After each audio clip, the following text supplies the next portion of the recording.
ये बस हम लोग पढ़ क्या रहे हैं, एक बार और रिवाइज कर दे। पिछली क्लास में हम लोगों ने क्या स्टार्ट किया था? ग्रामीण विकास यानी गांव का विकास। गांव का विकास कैसे हो ये हम देख रहे हैं। इसमें ये जो बिंदुएं थी ये सारी चीजें हम लोगों ने डिटेलिंग कर ली थी, हमने बता दिया था, समझा दिया था। आज इसका जो नेक्स्ट टॉपिक है ग्रामीण क्षेत्र में साख और विपणन। इसका मतलब बताया था पिछली क्लास में? नहीं बताया था। ग्रामीण क्षेत्रों में साख और विपणन, जैसा कि मैंने बताया आपको, बहुत ध्यान से सुनो, दिमाग में बस उसको छापते जाओ। आवाज नहीं। देखो, ग्रामीण क्षेत्र में सबसे ज्यादा लोन की जरूरत पड़ती है। किसानों को, गरीब व्यक्ति ज्यादा होते हैं, उनको ऋण की जरूरत पड़ती है, क्योंकि ये छोटे तबके के लोग होते हैं, छोटी इनकम वाले लोग होते हैं। तो इनको जो, अब किसानों को ऋण की ज्यादा जरूरत किससे भी पड़ती है? क्योंकि मौसम के ऊपर इनकी कृषि डिपेंड होती है। वो खिड़की खोल दो बेटा, खिड़की खोलो पीछे वाली, है ना? बंद में तुम लोगों को अजीब सा नहीं लगता सब पोजिशन? तो क्योंकि ग्रामीण लोग या किसान खास करके फसल लगाने और फसल से पैदावार प्राप्त करने के बीच में ज्यादा समय होता है, और इस समय में उनको जरूरत पड़ती है किसकी? लोन की। ठीक है, उससे पहले भी, फसल लगाने से पहले बीज खरीदना है, खाद खरीदना है, ट्यूबवेल लगवाना है, गुड़ाई कराना है ट्रैक्टर से। बहुत लोगों के पास ट्रैक्टर नहीं है तो वो किराए का लेके कराते हैं। इन सभी चीजों के लिए पहले तो पैसा चाहिए।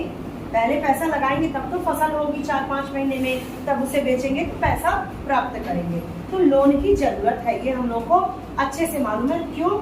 ये भी समझ में आ गया। तो ग्रामीण क्षेत्रों में साख इसी को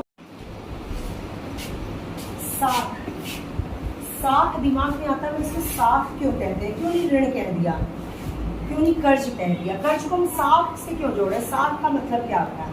अच्छा, पेड़ की शाखाएं आप लोग जानते हैं ना? Yes ma'am. ब्रांचेस, ठीक है। तो कुछ ऐसा ही है, लेकिन इसका भी इंग्लिश क्रेडिट होता है। क्रेडिट। जब बैंक या कोई भी संस्था लोन देती है तो क्यों देती है? अगर हम ये बात देखें, जाने, तो आपको लगेगा वो जो पैसा आपको दिया गया वो कहाँ से आया। यानी कि एक तरफ से आता है, ये संस्था है, मान लो कोई इंस्टीट्यूट है, वो कई लोगों को लोन देती है, ठीक है, और कई लोगों से क्या प्राप्त करती है? ब्याज प्राप्त करती है। इधर को भी जमा किया और इसको ब्याज थोड़ा सा दिया, तो इसकी कई शाखाएं कई तरफ खुली होती हैं। इसको कहते हैं साख। इसीलिए इसका नाम क्या है? साख। ठीक है, मतलब ये कि ऋण जो है वो किसी एक को नहीं, कई लोगों को देके ये एक व्यवसाय का तौर है। जैसे मैंने आप सबको ऋण दे दिया 10 रुपए या 100 रुपए, आप उसके बदले मुझे 1 महीने के बाद 150 दोगे, तो मेरे पास 100 से 150 यानी 50 रुपए कमाई मैंने की। ठीक है, तो ये मेरा बढ़ता जा रहा है ना, कई शाखाएं निकलती जा रही है मेरी, इसलिए। और विपणन को क्या कहते हैं? इंग्लिश में कहते हैं मार्केटिंग।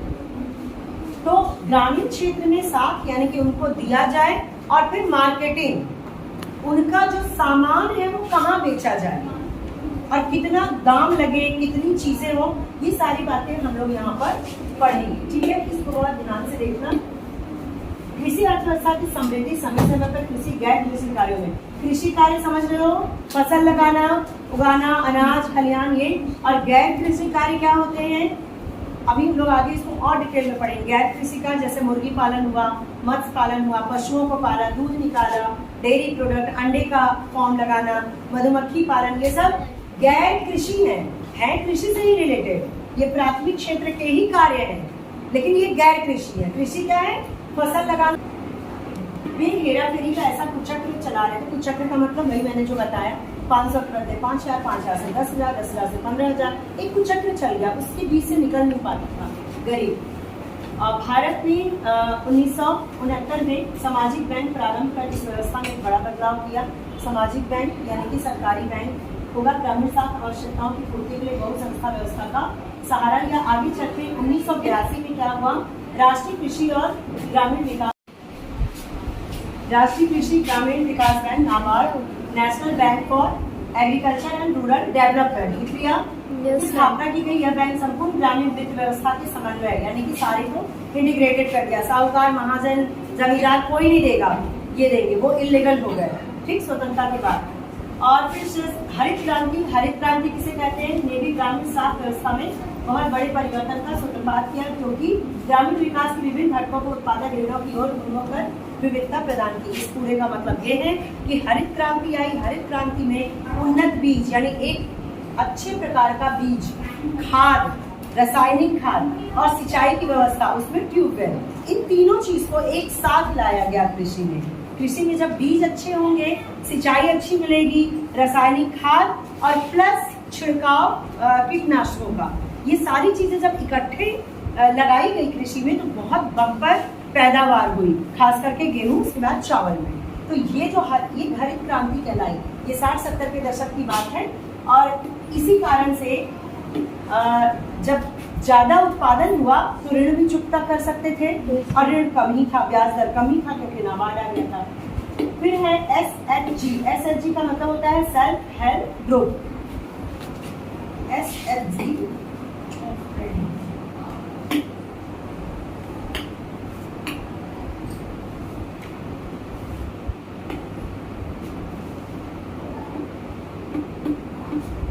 सेल्फ, इसको भी लिख लो, सेल्फ ग्रुप। स्वयं सहायता समूह, स्वयं सहायता समूह हिंदी में लिख लो, ठीक है। ये ग्रामीण साख व्यवस्था में इसका प्रादुर्भाव हुआ। प्रादुर्भाव का मतलब ये उत्पन्न हुआ। ये क्या होता है? अगर आपके आसपास ऐसी चीजें होती है तो थोड़ा सा रिलेट करो, कोरिलेट करो। जैसे कि आपके यहाँ कुछ लोग 20 लोग 25 लोग ग्रुप बना लेते हैं, और वो BC कुछ कहलाता है ना, BC, यस मैम, क्या कहते हैं उसे? उसमें क्या करते हैं? पैसा डालते हैं हर महीने कुछ ना कुछ, यस मैम, है ना? जानते हो इस चीज को? यस तो मैम। पैसा डालते हैं, फिर मान लो एक लोग को जरूरत है, किसी की बिटिया की शादी पड़े या कुछ भी मकान मरम्मत कराना है, एक एक करके वो पूरा पैसा लोन के रूप में उसको मिलता है, ठीक है। तो ये क्या कर रहे हैं? स्वयं की सहायता कर रहे हैं खुद से। तो इसका भी प्रादुर्भाव हुआ, सेल्फ SHG का प्रादुर्भाव हुआ, जो कि कुछ लोग मिल करके एक वो बनाते थे, समझो गुल्लक, वहां पे पैसा डालते थे, और जिसको जरूरत हो वो उसमें उठा के अपना काम कर सकता था, ठीक है। फिर पैसा डलता रहेगा हर महीने, फिर एक एक करके सबको वो पैसा मिलेगा। तो स्वयं की सहायता स्वयं से कर ले रहे हैं, ठीक। औपचारिक साख व्यवस्था न केवल अपर्याप्त थी, बल्कि ग्रामीण समाज तथा सामुदायिक विकास से पूरी तरह समन्वित साबित हुई थी। चूंकि इसके लिए ऋणधार की आवश्यकता थी, अतः बहुसंख्य ग्रामीण परिवारों का एक बड़ा अनुपात से अपने आप वंचित रह गए, क्योंकि बहुत निचला तबका उससे भी वंचित रह गया। बैंक क्या है, डॉक्यूमेंट क्या है, वहाँ कैसे खाता खुलवाएं, तो भैया वो अपने में अपनी सहायता कर लेते थे। तो वहाँ पे SHG बहुत कारगर सिद्ध हुआ। इस प्रकार एकत्र राशि में से जरूरतमंद सदस्य, जो मैंने अभी बताया वही चीज है। आप देखिए 2019 तक 54 लाख महिला स्वयं सहायता समूह, महिलाओं का स्वयं सहायता समूह 54 लाख देश में था। 6 करोड़ महिला सदस्य हैं इसमें। लगभग 10,000 से 15,000 रुपए प्रति SHG, और इसके अतिरिक्त 2.5 लाख प्रति SHG को परिक्रमी निधि के रूप में सामुदायिक निधि सहायता कोष का सृजन किया जाता है, जिसके फलस्वरूप आय सृजन हेतु महिला सदस्य स्वरोजगार को अपना सकती है। अब इसका किया क्या जाता है? महिलाएं मिलकर पापड़ बना रही हैं, अगरबत्तियां बना रही हैं, लिफाफे बना रही हैं, मोमबत्तियां बना रही हैं, वो छोटा सा अपना एक रोजगार भी चालू कर देती हैं, ठीक है। क्यों? अब देखो, अगर मैं बोलूं कि सारी महिला, मानो शांतिपुरम की सारी महिलाएं एक अपना अपना एक वो कर ले, लघु उद्योग कर ले, तो क्या वो कर पाएंगी? उनके पास इतनी पूंजी है? नहीं है। मान लो 20 औरतें मिल गई, अपनी छोटी छोटी जो सेविंग को करती हैं उसको इकट्ठे किया, ठीक है। उसके बाद एक छोटी सी फैक्ट्री डाल दी उन्होंने मोमबत्ती बनाने की, तरह तरह की मोमबत्ती दीपावली चलते हैं ना, तो मोमबत्ती बनाने की फैक्ट्री डाली। उससे क्या हुआ? सारे लोगों की पूंजी उसमें लगी है, पार्टनरशिप सभी की है और सभी कमा रहे हैं, ठीक है। तो पूंजी इकट्ठा करने में बेटा हम ही लोग नहीं, आम व्यक्ति ही नहीं, बल्कि गवर्नमेंट भी लोन लेती है। आपको मालूम है गवर्नमेंट किससे लोन लेती है? कुछ आइडिया? वर्ल्ड बैंक से। अपने रेगुलर जो निवेश कर रही है इसके लिए भी लोन लेती है। जैसे गवर्नमेंट का एक फैक्ट्री बन रहा है या कहीं निवेश कर रही है, वो इन्वेस्टमेंट करी तो वो अकेले नहीं करती, वो लोन हम लोगों से लेती है, पता है? जनता से। कैसे? नहीं, जनता से कैसे लेती है? फोन करते हैं क्या? No ma'am. बताओ।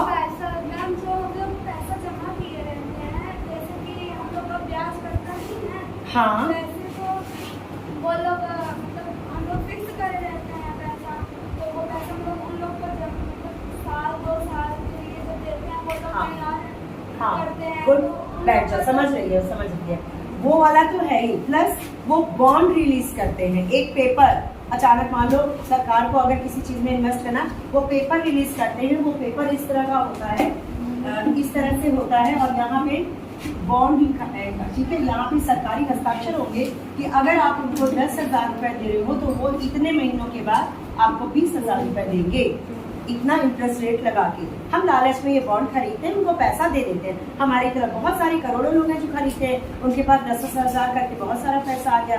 उसको उन्होंने मान लो कि उनके पास आ गया 1 लाख को फैक्ट्री में लगाई, वहां से कमाया उन्होंने 5 लाख में से 1 लाख बांट दिया, फिर भी उनके पास 4 लाख बच गए। इस 4 लाख को फिर वो किसी में इन्वेस्ट करते हैं, फिर कमाते हैं, समझ रहे हो। पूरा ऐसी धंधा चल रहा है। हमारा फायदा है तो हम बॉन्ड खरीद रहे हैं, सरकार का फायदा है तो वो हमें बेच रही है और उसके ऊपर ब्याज दे रही है, क्योंकि इससे ज्यादा डबल कमाई वो कहीं और से कर सकती है, ठीक है। तो एक तरह से इसको कहते हैं ऋण।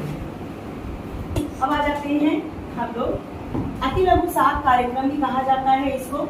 इस प्रकार के स्वयं सहायता समूह ने महिलाओं के सशक्तिकरण में सहायता की। महिलाओं का सशक्तिकरण हुआ, उन्होंने अपना व्यवसाय चुना, मोमबत्तियां बनाई, कमाई खुद से कर रही है ना, उनमें आत्मविश्वास आया। अब आ जाते हैं ग्रामीण बैंकिंग एक आलोचनात्मक मूल्यांकन। बैंकिंग त्वरित प्रसार का ग्रामीण किसी गैर कृषि उत्पाद आय रोजगार पर सकारात्मक प्रभाव है। विशेष रूप से हरित क्रांति के बाद किसानों को साख सेवाएं सुविधाएं देने तथा उनकी उत्पादन आवश्यकताओं की पूर्ति के लिए अनेक से ऋण देने में इनकी सहायता करनी पड़ी। हमें बोलना है किसान को कि भैया अच्छा बीज लो, तो बीज लेने के लिए पैसा, किसान बोलेगा पैसा, बोलेगा हम आपको लोन देंगे और बड़े सस्ते दर पे देंगे, तो मैं 1 महीना में 2 रुपया बस बढ़ा के दे देना। समझ रहे हो बात को। तो ये क्यों हुआ? क्योंकि हरित क्रांति हुई, किसानों को आवश्यकता हुई खाद खरीदने की, बीज खरीदने की, तो वो ऋण लेने को गए। और ऋण लेने कहाँ गए? सरकारी संस्थाओं में गए, बैंक में गए, ग्रामीण बैंक में गए, ठीक। व्यवसायिक बैंकों को छोड़कर अन्य सभी औपचारिक संस्थाएं जमा प्रवाह की संस्कृति को विकसित नहीं कर पाई हैं। ध्यान दीजिए, यहाँ पे व्यवसायिक बैंक को छोड़ के, व्यवसायिक बैंक क्या होते हैं यहाँ थोड़ा हमें समझना पड़ेगा। व्यवसायिक बैंक और हमने कहा सहायकी बैंक या फिर ग्रामीण बैंक जो होते हैं, इनको छोड़ के जमा प्रवाह की संस्कृति को विकसित नहीं कर पाए हैं। व्यवसायिक बैंक प्रवाह करता है, यानी आपसे लिया, मान लो इससे लिया, वर्तिका से लिया पैसा मैंने, मैं बैंक हूँ, इससे लिया मैंने और आप 4 लोगों में बांट दिया। आपसे हमने उसका मान लो 10 रुपए ज्यादा लिया ब्याज, ठीक है। वो वर्तिका को उसमें से 2 रुपए दे दिया, ये भी खुश हो गई, ठीक है। और आपको 4 से जो हमें ज्यादा मिला उसको फिर हमने ऋण दे दिया इन ग्रुप को। यहाँ से ज्यादा मिला, इनका तो मिल ही रहा, इनसे भी ज्यादा मिला, फिर मैंने अगले ग्रुप को दे दिया। तो हम क्या कर रहे हैं, एक जगह से हमने जमा लिया वर्तिका से, और सोचो कितने ग्रुप बना लिए, देने वाले और कमाने वाले। तो हमने प्रवाह कई जगह कर दिया ना।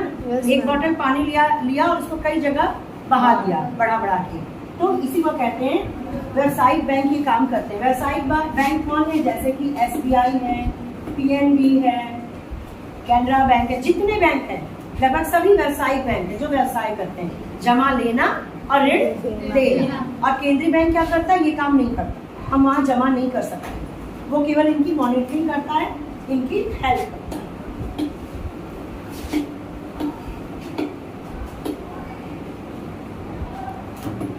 हाँ, कृषि ऋण का भुगतान न कर पाने वालों की संख्या में लगातार वृद्धि हुई है। किसान ऋण देने में असफल होते हैं। क्यों पता है बेटा? सभी किसान इतना पूंजी नहीं ले लेते, इतना ऋण नहीं ले पाते कि वो ट्यूबवेल लगवा लें। ट्यूबवेल भी लगवाएं तो जल का स्तर बहुत नीचे जा रहा है। मानसून पे डिपेंडेंसी है, यानी कि हम खेती कर रहे हैं, लगा दिया और हम तक रहे हैं कि बादल बरसे, बादल नहीं बरसा, खेती चौपट। खेती बादल बरस गया, खेती हो गई, अच्छी खासी फसल है, बाढ़ आ गई, खेती चौपट। ओलावृष्टि हो गई, बर्फ पड़ गया, बहुत ज्यादा बारिश हो गई, खेती चौपट। तो हम पूरी तरह से भगवान पे डिपेंड है, किसान जो है हमारे। तो इसलिए ये जो होते हैं इनको ऋण की बड़ी जरूरत होती है, ठीक। और ये ऋण को चुका नहीं पाते। महाराष्ट्र वगैरह में बहुत ज्यादा किसान आत्महत्या करते हैं। बुंदेलखंड देखो, किसान अपनी किस्मत को रोता है कि कहाँ से हम किसान घर में पैदा हो गए, क्योंकि वहाँ बंजर भूमि पड़ी हुई है बुंदेलखंड एरिया। कभी निकाल के गूगल से देखा करो कि बुंदेलखंड में किसानों की क्या स्थिति है। महाराष्ट्र तो इसके लिए क्या करते हैं, जो सरकार होती है इनके ऋणों को माफ करने का प्रावधान करती है, इनके ऋणों को किस्तों में बांटने का प्रावधान करती है। कई प्रावधान किए जाते हैं कि कम से कम ये आत्महत्या नहीं करें और वो कर सके, चुका सके ऋण को। बैंकिंग क्षेत्र की प्रसार उन्नति में कमी हुई स्थिति सुधार लाने के लिए हाल के वर्षों में सभी वयस्कों को जनधन योजना नामक जनधन योजना, अभी प्रधानमंत्री की जो योजना है नामक योजना की एक भारतीय रुपये बैंक खाते खोलने के लिए प्रेरित किया गया है। जनधन को प्रेरित किया गया, ये कहा गया कि भैया सभी किसान कम से कम एक खाता खोल लें, उसमें आपका जो भी पैसा होगा वो जाएगा और आपको भी उसमें कुछ पैसा डालना होगा।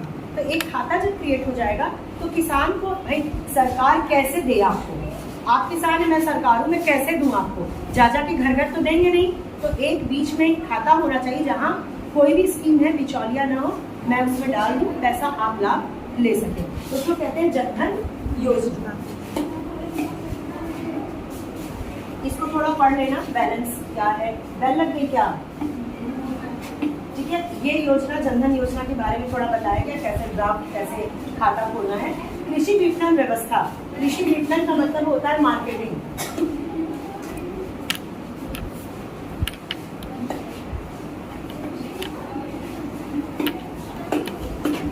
कृषि विपणन का मतलब होता है मार्केटिंग, मतलब कि किसान जो पैदावार कर चुके हैं, जो फसल आ चुकी है, गेहूं हो, चावल हो, दलहन हो, तिलहन हो, जो भी हो, इसको कहाँ ले जाए किसान। सबसे पहले हमें ये मानना पड़ेगा किसान इतने जागरूक नहीं है, किसान इतने पढ़े लिखे नहीं है कि वो जान सके, बार्गेनिंग कर सके, तो इनके लिए बार्गेनिंग करेगा वो। आप लोग देखते हैं मंडियां भी बनी हुई हैं, हर क्षेत्र में सरकारी मंडियां होती हैं, यानी किसानों को बोला जाता है भैया तुम यहाँ ले आओ, यहाँ एक रेट लगता है, मंडी में एक जगह लिखा होता है गेहूँ इतने रुपए किलो, इतना क्विंटल, तो उसी रेट में उनको बेचना होता है, ठीक। अब ये रेट नीचे गिरेगा नहीं गिरेगा, किसान कैसे इससे उभरेंगे, ये वाला सवाल, ठीक है। इसमें एक चीज और है, एमएसपी।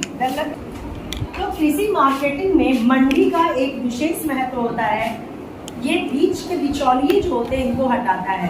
किसान है और मार्केट है, उसके बीच में अड़ाती बिचौलिए होते हैं। किसान से 10 रुपए में लिया, वहां जाके 30 रुपए में बेच रहे हैं। मार्केट जो है दो शक्तियों के द्वारा चलता है, मांग और पूर्ति। मांग और पूर्ति। अगर हमारी मांग ज्यादा, मार्केट में आप सब लोग मार्केट है, मानो आप लोग बोले नहीं गेहूं चाहिए, गेहूं चाहिए, तो मेरे पास गेहूं है, मान लो आप लोग 100 लोग हैं और मेरे पास गेहूं है केवल 50 के लिए, तो मैं क्या करूंगी कि जो रेट बढ़ा दूंगी कि जो ये रेट दे पाया वो 50 बिक जाएगा, मेरा बिकना तो है ही, कमी तो है नहीं मांगने वालों की, ठीक है। तो यही करते हैं बिचौलिए। किसान नहीं जान रहा है कि मार्केट में क्या हाल है, वो तो बेचारा सीधा साधा गांव में बैठा है, अपना खूब सारा फसल लिया, बिचौलिए बोले दे दो, मार्केट में कोई ज्यादा मांग नहीं है, दे दो 10 में दे दो, वो दे देता है और वो ले जाके उसको 50 में बेचते हैं। इसको हटाने के लिए, बीच के बिचौलिए दलालों को हटाने के लिए मंडियां विकसित की गई और एमएसपी निर्धारित की गई। अब एमएसपी क्या है ये हम बताएंगे आपको। मंडियां समझ लो, मंडियों में वो ले जाते हैं अपने माल को, सीधे ढुलाई करके मंडियों में ले जाया जाता है, कोल्ड स्टोरेज में ले जाया जाता है, यानी कि जो फसल है वो बर्बाद ना हो, खराब ना हो। मैडम बीच में आ जाएगी ना, चलो एमएसपी में कल बताऊंगी आपको, ठीक है, और थोड़ा सा आप पढ़ के भी